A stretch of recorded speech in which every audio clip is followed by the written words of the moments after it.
Despite lacking a formal education, Benjamin Franklin is one of history's most famous innovators. He is credited with inventing bifocals, lightning rods, flexible catheters, and swimming fins, as well as making several key discoveries about electricity. He was one of America's most influential statesmen and, by many accounts, a delightfully quirky weirdo. Today, we're going to take a look at 11 surprising facts about Benjamin Franklin. Before we get started, be sure to subscribe to the Weird History channel and let us know what famous weird historic American figure you would like to hear about next.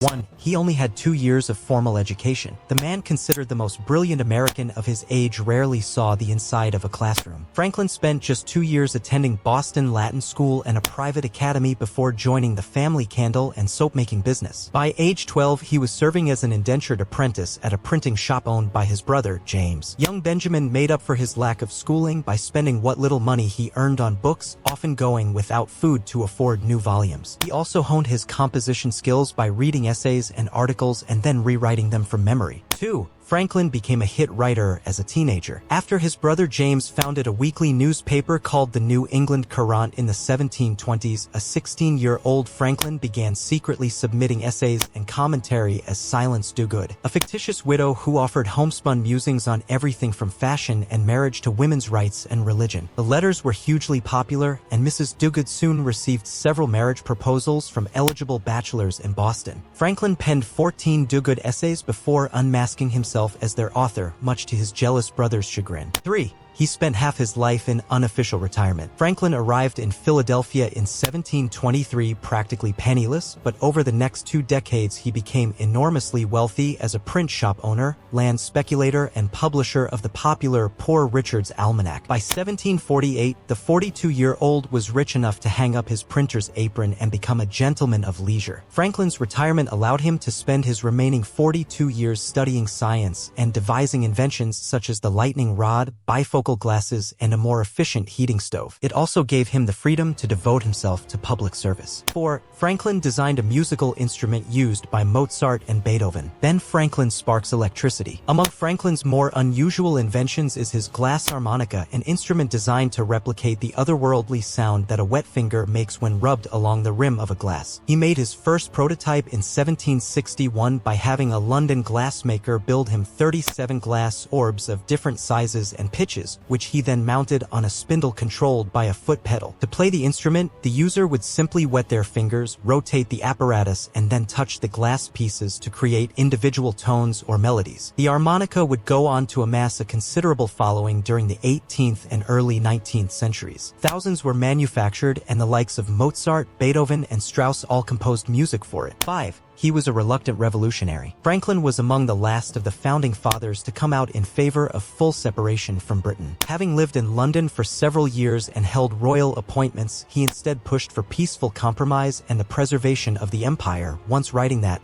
"Every encroachment on rights is not worth a rebellion." When the Boston Tea Party took place in 1773, he dubbed it an act of violent injustice on our part and insisted that the East India Company should be compensated for its losses. Franklin had soured on the monarchy by the time he returned to the United States for the Second Continental Congress in 1775, but his past support for King George III earned him the suspicion of many of his fellow patriots. 6. Franklin created a phonetic alphabet. While living in London in 1768, Franklin embarked on a project to give the alphabet a more natural order. Annoyed by the many inconsistencies in English spelling, he devised his own phonetic system that ditched the redundant consonants C, J, Q, W, X, and Y and added 6 new letters, each designed to represent its own specific vocal sound. Franklin unveiled his scheme for a new alphabet and a reformed mode of spelling in an essay published in 1779, but later scrapped the project after it failed to arouse public interest. 7. His son was a British loyalist. Along with the 2 children he had with his wife, Deborah Read, Franklin also fathered an illegitimate son named William around 1730. The 2 were once close friends and partners. William helped Franklin with his famous kite experiment, but they later had a major falling out over the American Revolution. He spent 2 years in a colonial prison for opposing the revolution and later became a leader in a loyalist group before moving to England at the end of the war. The elder Franklin never forgave his son for taking up arms against against me. He all but cut William out of his will, arguing the part he acted against me in the late war will account for my leaving him no more of an estate he endeavored to deprive me of. 8. Franklin was a fashion icon in France. In 1776, the Continental Congress sent Franklin to France to seek military aid for the revolution. The 70-year-old was already world-renowned for his lighting experiments. The French even called their electrical experimenters Franklinists, but his fame soared to new heights after his arrival in Paris. Franklin capitalized on the French conception of Americans as rustic frontiersmen by dressing plainly and wearing a fur hat,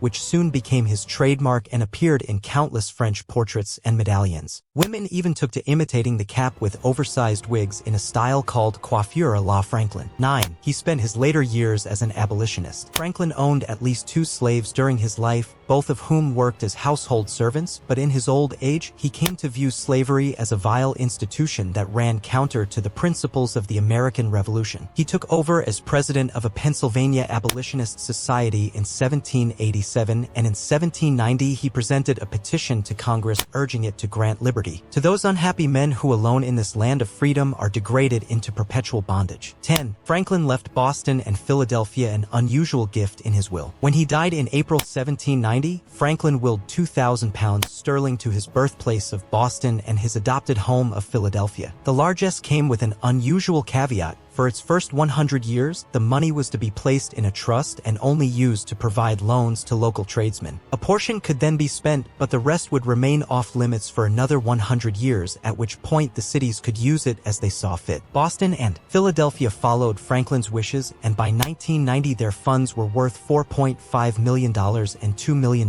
respectively. The two towns have since used the windfall to help finance the Franklin Institute in Philadelphia and the Benjamin Franklin Institute of Technology in Boston. 11. He's a member of the International Swimming Hall of Fame. Franklin had a lifelong love of swimming that began during his childhood in Boston. One of his first inventions was a pair of wooden hand paddles that he used to propel himself through the Charles River, and he wrote of once using a kite to skim across a pond. While living in England in the 1760s, he displayed such an impressive array of swimming strokes during a dip in Thames that a friend offered to help him open his own swimming school. Don't forget to share your thoughts in the comments below. And if you enjoyed this video, give it a thumbs up and share it with your friends. Join us next time for more videos. Until then, take care and stay tuned for the next episode.